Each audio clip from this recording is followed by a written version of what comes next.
नमस्कार दादा. नमस्कार. मला तुमचं पूर्ण नाव, गाव, तालुका आणि जिल्हा सांगा. आमचं पूर्ण नाव प्रेम निलेश सहाने, गाव नळवाडी, तालुका सिन्नर, जिल्हा नाशिक. बरोबर.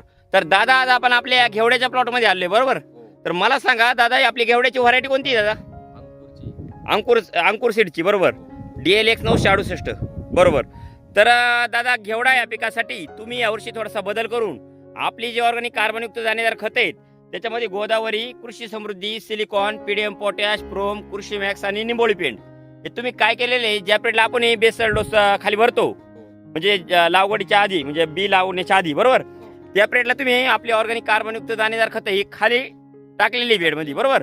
तर मला एक सांगा, ज्या पिरियडला तुम्ही आपली जी ऑर्गॅनिक कार्बनयुक्त दाणेदार खत घेवड्यासाठी वापरली तर दादा तुम्हाला याचा काय काय रिझल्ट जाणवला? रिझल्ट म्हणजे झाडांनी फुटवा व्यवस्थित करेले, बरोबर काळुखी धरून राहिले, बरोबर सेटिंग व्यवस्थित आहे आणि जी फुलगळ आहे ती फुलगळ सुद्धा झाली नाही. बरोबर. म्हणजे आता एवढं टेम्परेचर असून सुद्धा, जवळजवळ 42-43 टेम्परेचर असून सुद्धा फुलगळ झाली नाही.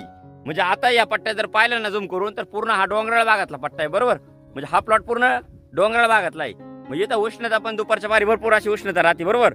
मग एवढ्या उष्णतेमध्ये सुद्धा प्लॉट कोणत्याही प्रकारचा आहे ना, आक्सा किंवा बाकीचा तो प्रकार कुठंच दिसत नाही. आणि महत्वाचं काय आहे, जे फुल सेटअप झालंय ते गळ वगैरे तो प्रकारच नाही. प्रकार. हे आता जर प्रत्यक्षात पाहिलं, जेवढं फुल आलेलं आहे ना तेवढी सेटिंग पण होऊ राहिली त्याची बरोबर. तर अजून तुम्हाला याच्यात काय काय बेनिफिट भेटला त्याचा? अजून म्हणजे जे आपण बाकीचे खत टाकतो ना, हा, रासायनिक. त्यामुळं झाड असं शॉक घेतं बरोबर, शॉक घेते हे- टेम्परेचर मध्ये. हा, हे बरोबर. या खतांनी शॉक नाही घेतला झाडांनी. बरोबर. म्हणजे आता तुम्ही याच्या आधी पण आहे ना दरवर्षी घेवडा हे पीक करताय बरोबर, किंवा वांगे हे पीक करताय. आता आपण मगाशी तुमची वांग्याची पण व्हिडिओ घेतली बरोबर. हो, म्हणजे त्यालाही पण तुम्ही जैविक खतं टाकलेली बरोबर. बरोबर. तर मग आता जर तसं पाहायला गेलं तर दरवर्षीच्या तुलनेने तुम्ही म्हणता तर या वर्षी म्हणजे तुम्ही जैविक खत वापरल्यामुळे झाडाला काही शॉक ट्रीटमेंट बसली नाही. म्हणजे ज्यादा हिट असून सुद्धा तर कोणत्याही प्रकारचा असं त्याच्यावरती आक्सा किंवा बाकीचा प्रकार दिसत नाही बरोबर.